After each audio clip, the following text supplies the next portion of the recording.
this is Glenn with Biker Wolfpack. Bottom line, right here live, Pompano Beach, Florida. About to check out a really badass shop. It's called Vagabond Shoppers. Everybody knows about Athena and everything amazing that she does. So grateful for her work in the Project Guardians this year. Looking forward to the bike build. I'm here to do some reveal on some of the parts and check some stuff out. And she's going to show me in the back in a minute. We're going to take a little tour of her shop.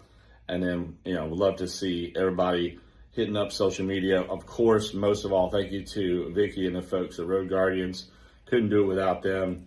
And then, of course, Robert Howell and all the people that are participating in this major project. So grateful to be the title sponsor of this amazing project to support the one and only Sturgis Hall of Fame Museum. Look forward to more to continue, y'all.